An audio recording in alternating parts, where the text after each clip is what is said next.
মানে ঢাকার মধ্যে এটা বলা যায় একদম কাইন্ড অফ হৃৎপিণ্ড রকি আর কি ঢাকার। এই প্রশান্তি আসলে এক্সপ্লেইন করা যাবে না। এই দুইটা জায়গায় সব থেকে বসে মানে ভালো লাগে। এটা হচ্ছে একটা রমনা আর হচ্ছে ধানমন্ডি লেক। অনেক ভালো লাগে আর কি, একটা প্রশান্তি কাজ করে, একটু বাতাস পাওয়া যায়, একটু গাছের নিচে ছায়া আছে, সব কিছু মিলাই আর কি অনেক ভালো লাগে। পৃথিবীর ফুসফুস হিসেবে কাজ করে এই শতবর্ষী গাছগুলো। যেমন আমরা আসলে বৃক্ষ রোপণ যে করতে হবে এটা থেকে কেন জানি আমরা সরে দাঁড়িয়েছি।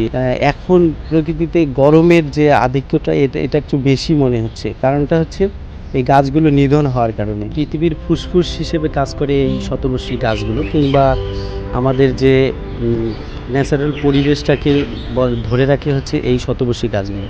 এখানে আমরা রমনার বটমূলে যে আমরা আসলে আজকে কাজে বেরোনোর পর, সকালে কাজে বেরোনোর পর একটু বোরিং লাগতেছিল, তো সেই ক্ষেত্রে আসলে আমরা এখন এই যে রমনার বটমূলে এসে বিশ্রাম নিচ্ছি। তো এই ধরনের অনেক উদাহরণ রয়েছে যে আসলে এই যে ন্যাচারাল পরিবেশগুলো আমাদের কিন্তু সবসময় ঠিক রাখে এই শতবর্ষী গাছগুলো। তাই এই শতবর্ষী গাছগুলো বাঁচিয়ে রাখার দায়িত্ব কিন্তু আমাদের সকলের, প্রত্যেকের। যেমন আমরা আসলে বৃক্ষ রোপণ যে করতে হবে এটা থেকে কেন জানি আমরা সরে দাঁড়িয়েছি। এক্ষেত্রে আসলে আমরা সবসময় বৃক্ষ নিধন এইটার দিকে ঝুঁকে পড়েছি।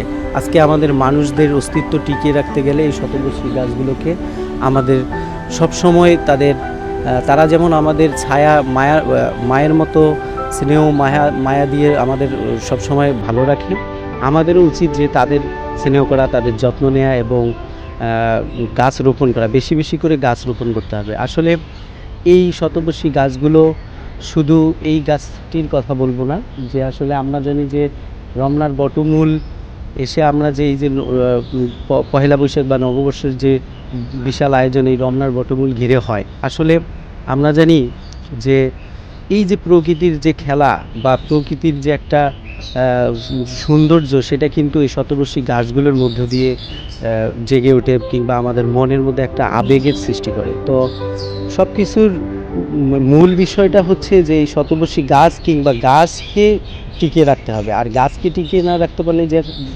যেমন আমরা জানি যে আমাদের এখন প্রকৃতিতে গরমের যে আধিক্যটা এটা একটু বেশি মনে হচ্ছে। কারণটা হচ্ছে এই গাছগুলো নিধন হওয়ার কারণে।